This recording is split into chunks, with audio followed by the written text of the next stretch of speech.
Leo, like you said, he's matured to the point now. He's so confident in what he can do, and this is the thing. I really noticed the difference of him this spring, just in the way he talks, his actions. He knows now that he's one of the big machines. So he said, hey, he said, I know where there's a little left-hander that can really throw. He said he can really throw. And I said, if he throws like you said he can throw, bring him over. So he struck out the first 6. And I said, hold it there, partner. I says, you sure you're okay now? I says, that's enough. I don't need you. He said, oh, I can get them next 3 out too. Well, he struck them guys out too.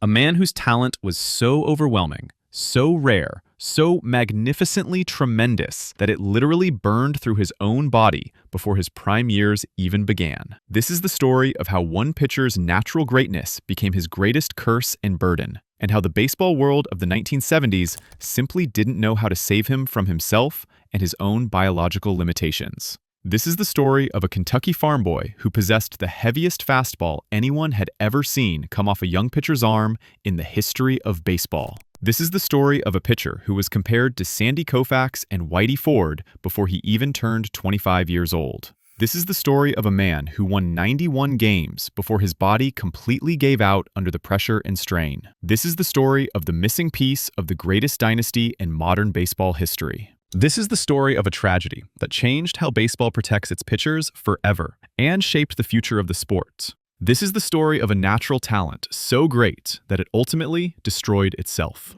If you haven't hit the hype button yet on this video, this is absolutely your sign and your moment. We're about to dive deep into one of the saddest stories in all of baseball history. And if this story truly moves you and resonates with your heart, please show this video some love with the hype feature. Let's go. Don Gullett was supposed to be a legend for all time. Absolutely everything about his early life suggested he would become immortal in the game of baseball forever. He grew up in South Shore, Kentucky, in rural farmland where most kids simply played pickup games in the dust and dirt after school. This wasn't a sophisticated baseball hotbed with camps and trainers. This wasn't a place with high-quality facilities and private coaching. This was a small, rural place where you were considered lucky if you even had a decent field to practice on with good grass. But Gullett wasn't like most kids around him. He wasn't normal in any way. At McKell High School, he was a multi-sport phenomenon who defied logic with his extraordinary athletic gifts. He wasn't just good at baseball. He was absolutely remarkable at football. He was a physical monster on the football field.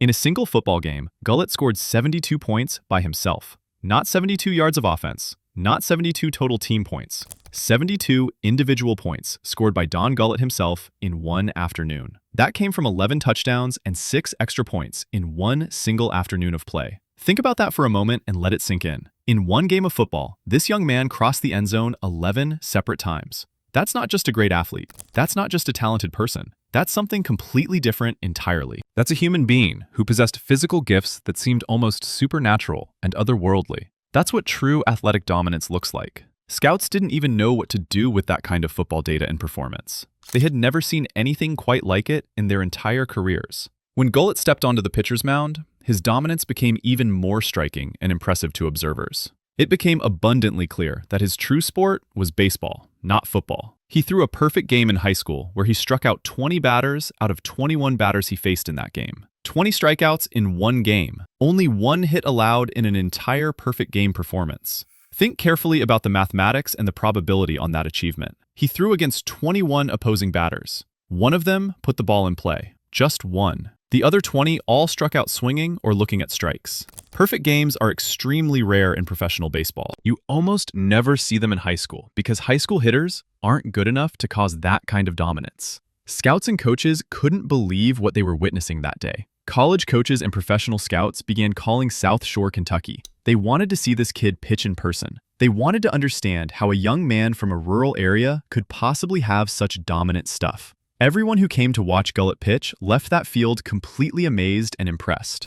They had seen the future of baseball with their own eyes. When the Cincinnati Reds drafted him in 1969, they selected him 14th overall in the first round of the draft. They knew exactly what they were acquiring in this young pitcher. They were acquiring a heavy arm that scouts had been talking about. That's the technical term used in baseball for a pitcher whose fastball doesn't just blow past you at high speed. It has weight to it. It has density to it. It hits your glove differently than regular fastballs hit. When a catcher catches a fastball from a normal pitcher, the ball comes in with velocity and rotation. You feel the speed. You feel the spin, but it's a normal baseball experience. When you catch a fastball from a heavy arm pitcher, it's completely different in every way. It feels like the ball has more substance and weight. It feels more impactful. It feels heavier in your glove when it arrives. The rotation is denser and tighter. The velocity seems more threatening to the hitter. Hitters describe the experience in the same way catchers do. They say the ball looks bigger coming at them from the pitcher. They say the ball appears to rise, even if it's a regular fastball with normal movement characteristics.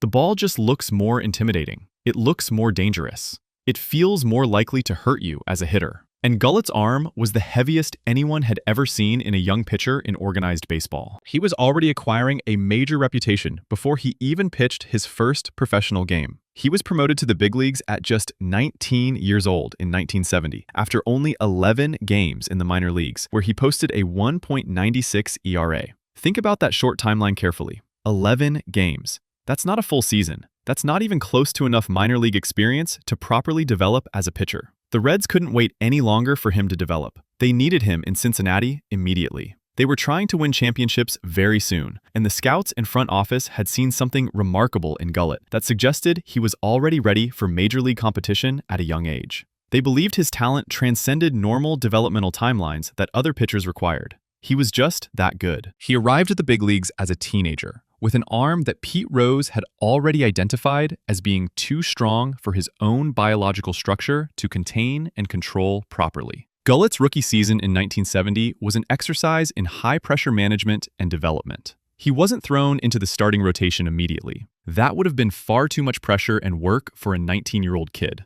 Instead, he appeared in 44 games, primarily as a relief pitcher out of the bullpen. He posted a 2.43 ERA in those relief appearances. A 2.43 ERA as a teenage relief pitcher for a major league team is absolutely exceptional and impressive. He proved to be the most reliable arm on an injury-depleted pitching staff that year. The Reds had injuries to several other pitchers, and young Gullett stepped in and performed at a completely professional level immediately. His performance in the 1970 World Series against the Baltimore Orioles provided the first real evidence of his big-game temperament and clutch ability. The Orioles were a legendary team that year. They had Frank Robinson, one of the greatest hitters ever to play baseball. They had Brooks Robinson, also destined for the Hall of Fame, and one of the finest defensive players in baseball history. The Orioles lineup was completely stacked with Hall of Famers and future Hall of Famers. The Reds were physically overmatched in that series against a superior team, but Gullett took the mound and pitched 6.2 innings.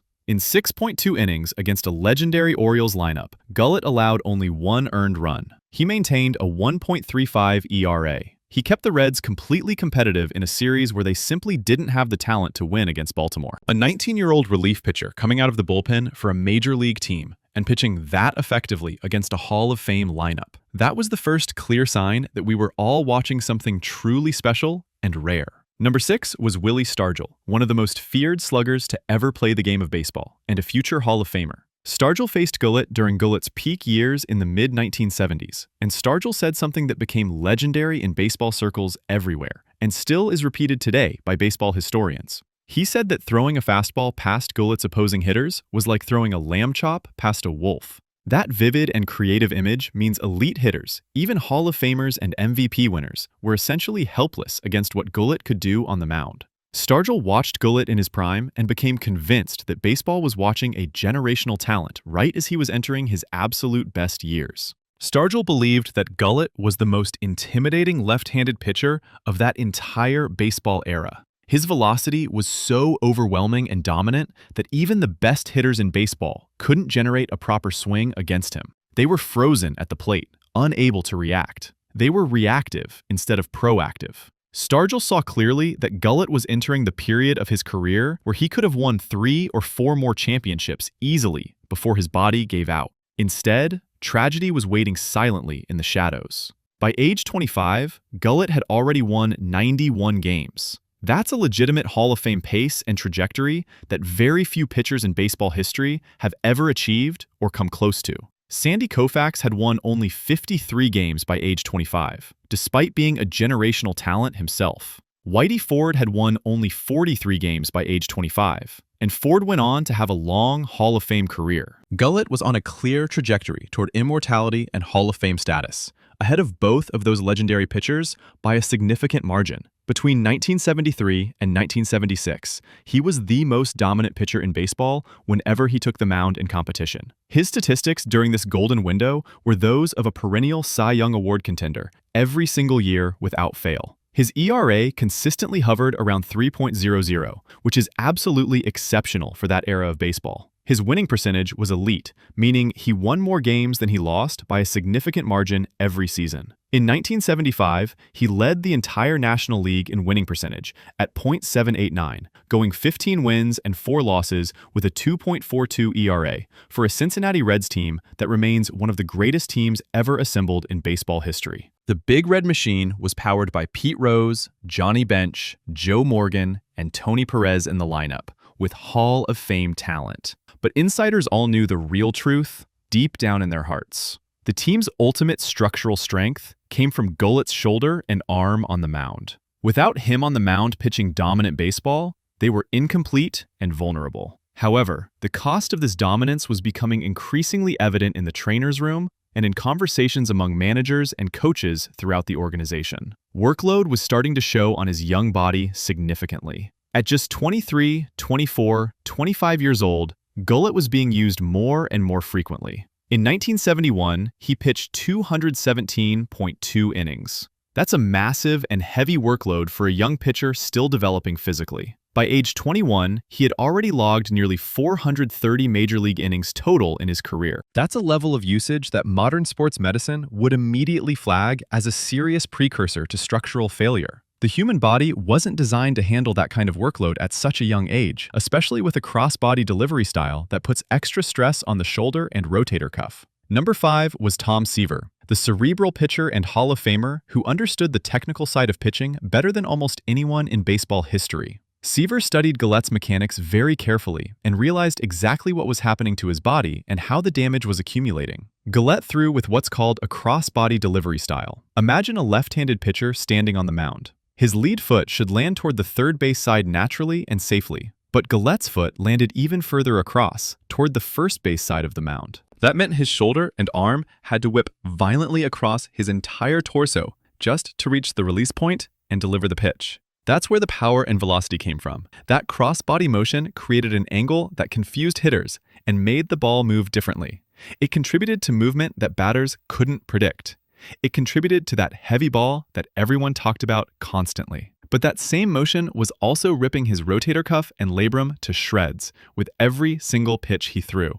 Every pitch was doing microscopic damage. Every start accumulated more damage. Seaver later said it was a tragedy of bad timing in a baseball sense. If Gullett had pitched in the modern era, with today's arthroscopic surgery and biomechanical monitoring, his injuries would have been routine fixes that happen every offseason. They would have fixed him in the offseason, and he would have pitched another 10 years easily. But in the 1970s, there was no such technology available. A torn rotator cuff was a death sentence for a pitcher's career. Gullett was essentially pitching on borrowed time from the moment he entered the league. Number 2 was Johnny Bench, the greatest catcher of his generation and perhaps one of the greatest ever to play the position. Bench played alongside Gullett during those Reds dynasty years, and he caught Gullett's fastball personally every time Gullett took the mound. Bench knew immediately that he was experiencing something special and unique that he had never felt before. Bench called Gullett the missing link of the Cincinnati dynasty. The Reds had the best hitters in baseball. They had the best defense in the major leagues. They had everything they needed on paper. But they needed that one overwhelming force on the mound that turned them from great into completely unstoppable as a team. Bench said that the ball coming from Gullett's hand was the heaviest in the entire league, and he meant it literally. When you catch a baseball from a normal pitcher, you feel its velocity and rotation carefully. The ball's mechanics create a specific feeling in your glove.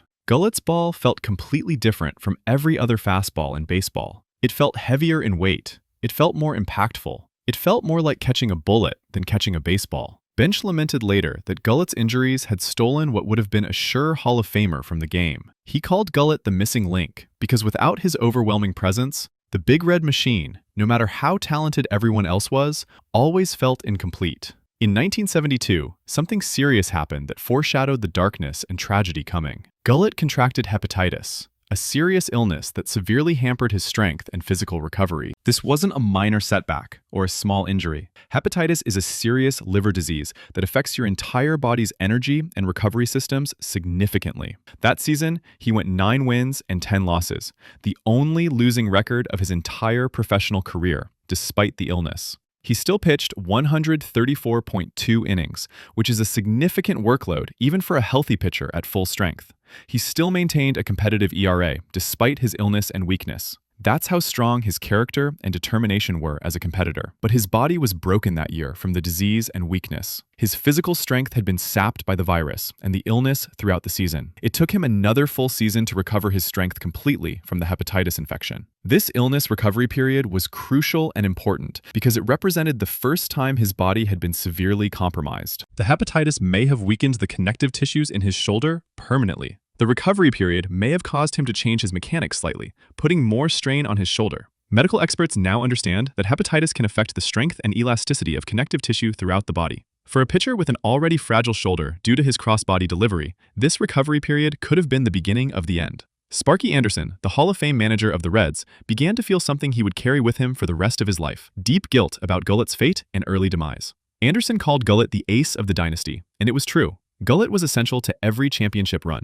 Anderson recognized that the pitcher was physically spent and burned out by age 27. That's not old for a pitcher. That's not the age when a pitcher's career should be ending. That's the age when a pitcher is supposed to be entering his absolute prime years, with the most important victories of his career ahead of him. Anderson had made the decision to work Gullett very hard. He pitched him often. He relied on him heavily. In 1971, Anderson had tried to limit Gullett to 100 pitches, which was revolutionary for that era when pitch counts didn't exist. But it wasn't enough. The culture of baseball in the 1970s was fundamentally different from today. Managers pushed their best young arms as hard as possible because they wanted to win championships right now, not 10 years from now. They didn't have the modern understanding of rest and recovery that we have today. They didn't understand the long-term consequences of overusing a young pitcher. Anderson carried the weight of that guilt and regret for decades, knowing that his decisions to use Gullett so heavily had contributed to his early demise. The physical warnings started showing up prominently and unmistakably in 1976. Despite an impressive 11-3 record, Gullett began suffering from neck spasms and shoulder inflammation that wouldn't go away. These weren't minor aches and pains. Neck spasms are a sign of nerve irritation and muscle overuse. Shoulder inflammation is a sign that the rotator cuff is being damaged. He was limited to just 23 starts that season, missing significant time from the roster. His injury forced the Reds to use other pitchers and affected their playoff push. The ligaments that Pete Rose had mentioned early in Gullett's career were finally starting to give way under the pressure of all that natural power. The connective tissues that held his shoulder together were beginning to fail. His body was breaking down right before everyone's eyes. The warning signs were there. The shoulder problems were there. The inflammation was visible. But Gullett tried to push through and pitch anyway. He wanted to help his team win. He didn't want to admit that something was fundamentally wrong with his shoulder. The damage was accumulating with every pitch. Number 4 was Thurman Munson, the captain of the New York Yankees, and one of the best catchers to ever wear pinstripes with pride and dedication. Munson got to witness what he called Gullett's final stand on the baseball field. In 1976, Gullett signed with the Yankees as a free agent, one of the first big names to cash in on the newly created free agency system. The Yankees signed Gullett and labeled him a modern Whitey Ford, expecting greatness. When Gullett arrived in New York in 1977, he posted a 14-4 record immediately. He helped the Yankees win their first pennant in years of struggle, but he was in constant pain from his shoulder injury. He missed 6 weeks of the season because of shoulder problems that wouldn't heal. The chronic pain was becoming his constant companion and burden. Then came the 1977 World Series, one of the most important moments of Gullett's entire career. Gullett had to leave his start in the American League Championship Series after only 2 innings because his shoulder was so sore he couldn't grip the ball effectively anymore. The pain was simply too much to bear. But the Yankees chose him to start Game 1 of the World Series against the Los Angeles Dodgers anyway. Before the game, Gullett tried to downplay the severity of the injury. He talked about heat treatments and light weights helping him recover completely. He wanted his teammates to believe he was fine and ready. But the 56,668 fans at the stadium could see he wasn't himself that night. His movement was different. He struggled early, giving up a triple and a walk in the first inning. The crowd was nervous about his condition. But then something remarkable happened that night. Thurman Munson watched from behind home plate as Gullett battled through 8.1 innings of absolute pain. Gullett was pitching through agonizing shoulder pain, and he did it because he wanted to help his team win. Munson saw heroism on the field that night. He saw a man who loved the game so much that he was willing to destroy his own body to help his teammates achieve a championship. The Yankees won Game 1 of the series, but by Game 5, the physical toll of the season had accumulated dramatically. The previous start had taken everything out of him. Gullett was shelled by the Dodgers, surrendering 7 runs in 4.1 innings. He took the loss. The Yankees won the World Series that year, giving Gullett his 3rd consecutive championship ring, but the cost was becoming unbearable for his body. Number 3 was Sparky Anderson, the manager of the Cincinnati Reds dynasty. Anderson made the critical decision to work Gullett very hard, season after season. Very hard indeed. He was trying to win championships immediately, and Gullett was his ace. Anderson carried guilt for the rest of his life about his decisions and his use of the young pitcher. The culture of baseball in the 1970s was fundamentally different from today. Managers pushed their best young arms as hard as possible because they wanted to win now, not think about future consequences. They didn't have the modern understanding of rest and recovery that we have today. Anderson carried the weight of that guilt for decades, thinking about what might have been if he had made different decisions and rested Gullett more. He would have given anything to go back and make different choices about how often to pitch Gullett, but he couldn't. The damage was done. Number 1. The first person to observe this tragedy unfolding was Pete Rose. Rose was already a legend when Gullett arrived in Cincinnati as a teenager. Rose watched this young left-hander come up through the system, and Rose made an observation that would define everything about Gullett's career. Rose said Gullett's arm was essentially too strong for his own ligaments. That one sentence captured the entire tragedy perfectly. Gullett's natural ability was so great that his body literally couldn't contain it. His body was designed to be a normal human body, but his talent demanded the athletic capacity of something superhuman. It's a paradox that defined his entire career. The 1978 season started as a nightmare for Gullett. His shoulder was so severely compromised that he missed all of April and May completely. He couldn't pitch. He couldn't even throw without pain. The Yankees and Gullett knew that traditional surgery would likely end his season or his career. So they turned to team physician Dr. Maurice Cowan for something radical and experimental. Dr. Cowan performed what was called a shoulder manipulation under anesthesia. The surgeon manually stretched and manipulated the shoulder joint, trying to break up scar tissue and adhesions. The procedure is shocking to read about today. It seems barbaric and dangerous, but in 1978, it was considered cutting-edge experimental medicine. And, remarkably, it seemed to work at first. Gullett returned to the mound in June and won 4 of his first 6 starts. There was hope. On July 9th, 1978, Don Gullett took the mound against the Milwaukee Brewers for what would be his final major league appearance. During warm-ups, Gullett reported that his shoulder felt a little funny. Then, he took the mound. He was immediately in trouble. He surrendered 4 runs on 3 hits and 4 walks in just 2/3 of an inning before being pulled. He never pitched in another major league game ever again. The next day, tests revealed what doctors had suspected, a double tear. Both the front and the back of his rotator cuff were torn. In 1978, that diagnosis was a death sentence for a pitcher's career. Surgery was performed on September 29th, but the outcome was poor. Gullett attempted a comeback in 1980, experimenting with a submarine delivery to reduce the strain on his shoulder. But his velocity had dropped from the mid-90s to approximately 80 miles per hour. His career was finished for good. The tragedy of Don Gullett is best understood when you look at modern medicine compared to 1970s medicine and medical practices.